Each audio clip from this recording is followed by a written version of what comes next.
All right, Alexander, let's do an update as to what is going on with Project Ukraine. And should we start from the front lines this time? Maybe talk about more missile strikes on energy infrastructure. What's happening in Ukraine? Well, I think we can talk at the front lines, but I think it's a holistic picture now because it seems to me that everything now, step by step, is falling apart. If we're talking about the front lines, I saw a British commentator speak of what the Russians are doing is that they're applying an anaconda strategy. They've sort of entwined themselves around the Ukrainian army and they're constricting it to death. And I think that probably describes it quite well. Ukrainian casualties per day now, according to the Russians, and I think this is probably fairly reliable, running at between 1,800 and 2,000 a day. A day. I mean, that is completely unsustainable. Energy infrastructure being systematically demolished. The Ukrainian authorities now acknowledging straightforwardly that the whole winter there will be blackouts. The economy in absolute free fall. There's lack of electric power. There's shortages of workers because everybody who can, they're now mobilizing and sending them to the battlefronts. And we're being told basically that it's the Western powers who are telling them to do that. There's a monetary crisis, a budget crisis developing. On top of everything else, their loan, the freeze on repayments of their bonds to their external private creditors runs out in August. The creditors for the moment are refusing to grant a haircut or to extend that loan repayment holiday. Beyond that, that's creating further pressure.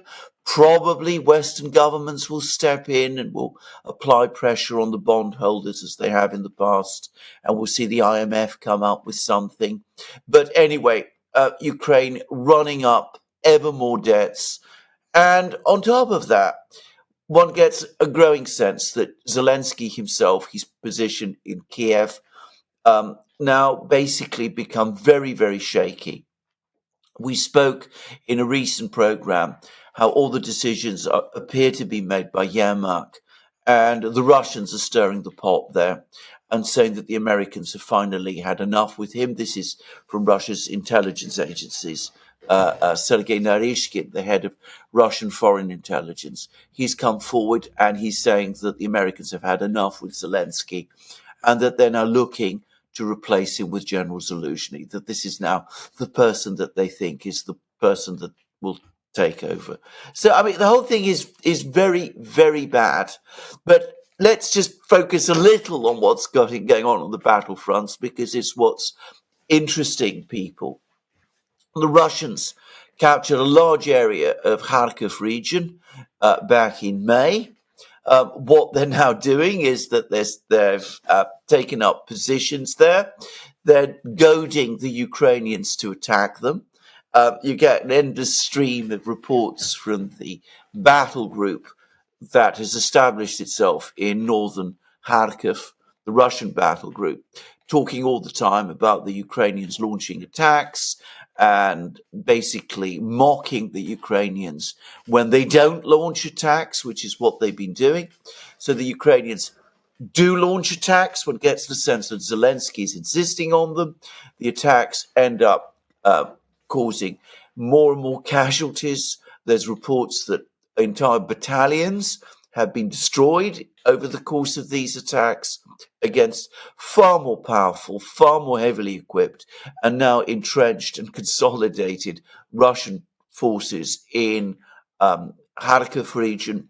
And in the meantime, between these attacks, the Russians continue to tighten their grip on the important northern town of Volchansk, which I suspect is their major objective in this battlefront. They want to capture Volchansk because it integrates with the battles further south in Kupiansk region and elsewhere. But to repeat a point I've been making on many programs and we've made before, this is a sideshow. This theatre in Kharkiv is a sideshow. The Russians have only deployed around 50,000 troops in the area. We don't know how many troops the Ukrainians have deployed, but allegedly it's 10-20% of their army. The big events are happening in Donbass. The Russians punched a hole through the Ukrainian lines back in February when they captured Avdiivka. They've been capturing village after village after village in this area. That hole is now becoming enormous. They've almost reached what is apparently Ukraine's most important supply road, which goes from Pakrovsk, a town in the west of Donbass, all the way to Chasiv Yar, Konstantinovka, and apparently it interconnects also with the Kramatorsk area. And I've now been reading reports in the British media, the British, very careful to give unstinting support for Ukraine. They're saying if Ukraine loses control of this road, there are alternative routes through which the Ukrainian army in eastern Ukraine can continue to be supplied, but the other roads are in poor condition. They don't replace this road. This is what the British are saying. So it's an operational crisis for the Ukrainians if this road is lost. And in the meantime, you can see that the Russians have started to position their forces in a way that suggests that they have some plan to create some kind of a big cauldron. They're now attacking Ukrainian troops in places like a town called Toretsk, a village called New York. This is in the central area of this potential encirclement, pinning the Ukrainians down there. They're advancing, as I said, from the south, gradually closing in, and also they seem to be preparing an advance through Chasiv Yar, which presumably will be the northern pincer of this cauldron, if it really is the plan. And bear in mind, about a week ago, 2 weeks ago, just before Putin spoke to the foreign ministry people and laid out his peace proposals, Istanbul Plus, the day before, he had a meeting with his top military officials. And you now see increasing amount of speculation that what that was a discussion of the major Russian offensive in Ukraine for the summer, which is now about to happen. So that the Russians have been working towards this point, and they finally almost reached it. And perhaps that big offensive, maybe this kind of big encirclement operation is going to happen over the next couple of days. Now, one Russian general, I say Russian, he's actually Chechen, a man called Alaudinov, again has predicted that this will be the last year of the war. We shall see. Yeah, so Blinken, in a statement yesterday, said that the situation in Kharkov is stable thanks to U.S. weapons. Yes. Everything is stable now. Yes. It's the usual stories that we're hearing. The Americans always tell us these things. The British sometimes do. The British, by the way, have suddenly become much more pessimistic, even as the Americans preserve sublime levels of optimism. Now, it's absolutely true that the front lines in Kharkiv region haven't changed dramatically for several weeks now. But the reason for that is because the Russians, instead of advancing, are goading the Ukrainians, as I said, to attack them. And of course, this plays again to the Russian advantage, because what they're doing is they're taking apart the Ukrainian troops who are being sent to Kharkiv to try to counterattack the Russians there. And to the extent that advances do continue to happen in this area. They're continuing to happen in this town, Volchansk, which is the one I think that the Russians ultimately do want to capture. So Blinken, again, shows his complete lack of understanding of what has been happening on the ground in this war. It might help him if he actually listened to what Ukrainian commanders are saying. One of the leading commanders of the Azov brigade has given an interview, for example, for Ukrainian television, in which he's straightforwardly saying the situation is getting worse and worse. Ukraine is suffering unreplaceable losses, and it is losing the war. He is the person you should listen to, not Blinken, who, as I said, has no real contact with reality. Yeah, so the Russian intel services, they've said it. They've said in the past many times that that Zelensky is going to be replaced by the collective West. So they're coming out and they're saying it again. Yes. What do you think the reason is for them saying it again? Are they really in possession of some information, some reliable information that does point to the fact that Zelensky is going to be removed, or are they just messing around with his mind? Because everyone knows that Zelensky is in a panic over his legitimacy. Everyone knows it. Everyone sees it. And they just said, okay, let's just mess around with him a little bit more and talk about how the West is going to drop him. I think it is 70% messing around with his head, and also making him things more unstable in Kiev itself, and creating problems between Zelensky and the Americans, because we know from the Financial Times that his relations with the Biden administration are very bad, and that he doesn't trust them anymore. Remember, the Financial Times used the word paranoid to describe his feelings about the Americans. So, they're playing all that. But of course, I also think something else, actually.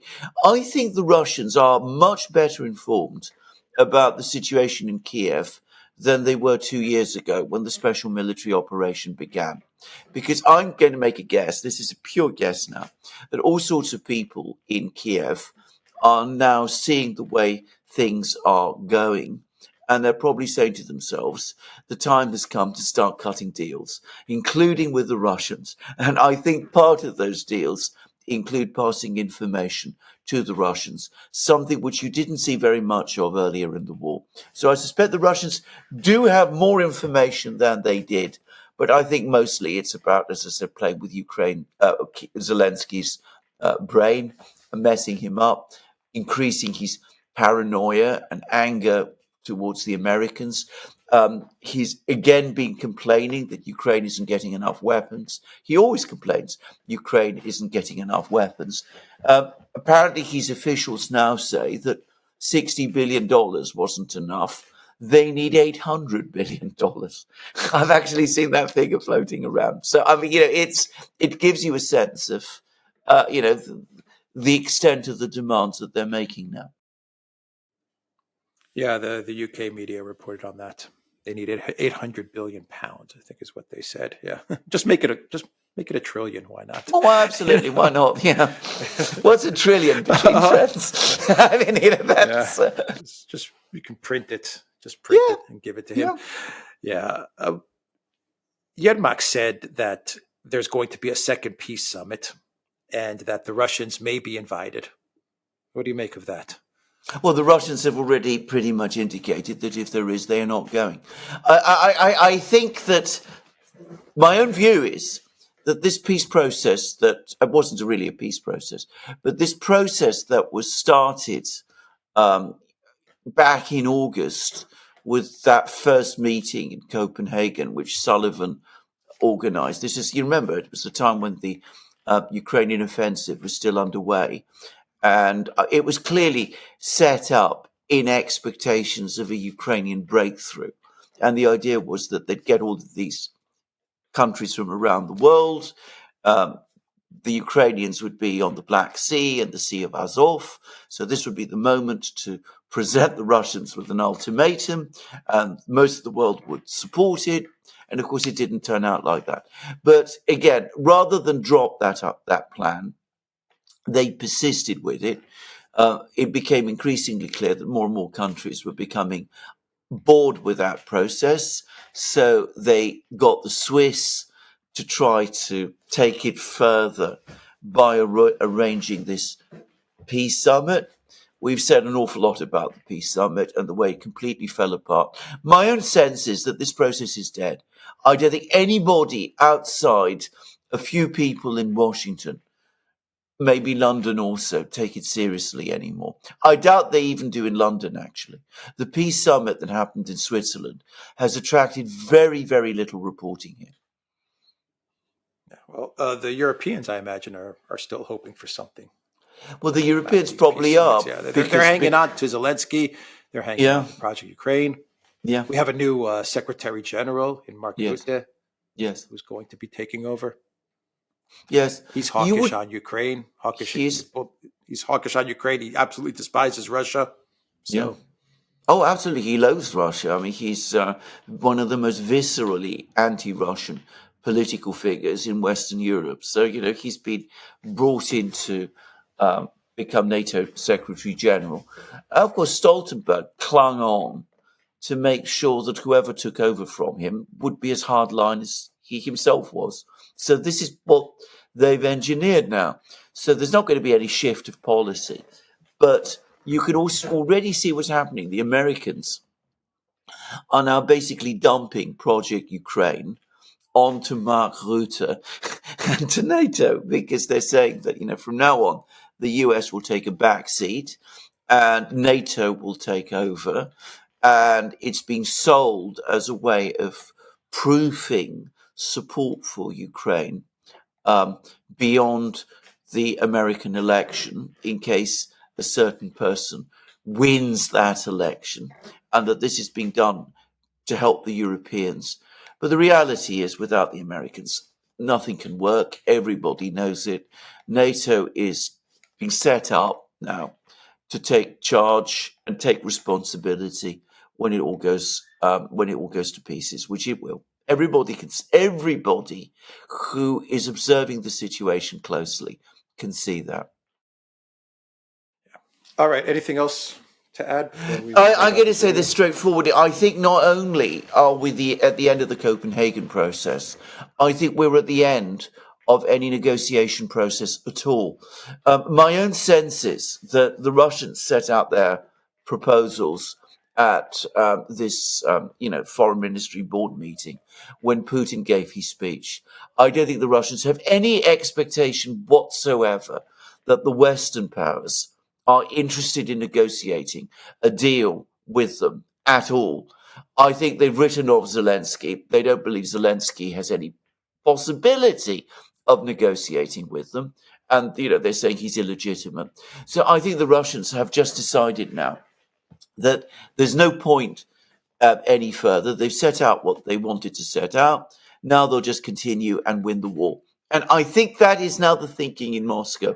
I think that they've looked at what the Americans have to say, what the Europeans have to say. They've looked at the situation in Kiev. They're aware of the situation on the battlefronts. All their pieces are in place on the board, the chessboard, which is the wall. And now all that's left is that they're going to move the pieces. I don't know how long it's going to take. I don't know what their military plans are. But I think that from this point onwards, the idea that a negotiated outcome to this war will come, I think that is past. I think that is over. And I think the Russians have also, by the way, concluded that the talk of NATO direct intervention in Ukraine is a bluff, and that the West won't follow through. And I think they're probably right about that. I think that the European elections, which we've just seen, basically confirm it. So I think from now on, this is purely a military conflict, and the outcome will be decided entirely on the battlefield. There won't be any negotiations at all. Yeah, that was the last deal that Putin offered. Yes. Last week. That was it. That was the last chance. They said so. I mean, they're basically saying so. And remember, the window for Istanbul Plus to be implemented at all is closing. because before very long, the Russians will have moved beyond the Donbass. And the moment they do that, the moment they're starting to take control of territory, Russian-speaking territory beyond the Donbass, places like Volchansk, for example, but other places in Kharkiv region, in Sumy region, who knows where. The moment that starts to happen, then really the whole situation changes to the point where Istanbul Plus, as Putin presented it, is no longer viable. All right, we will end it there. The Duran.locals.com. We are on Rumble, Odyssey, BitChute, Telegram, Rockfin, and Twitter X. And go to the Duran shop. Use the code football24 to pick up some football merch. Link is in the description box down below. Take care.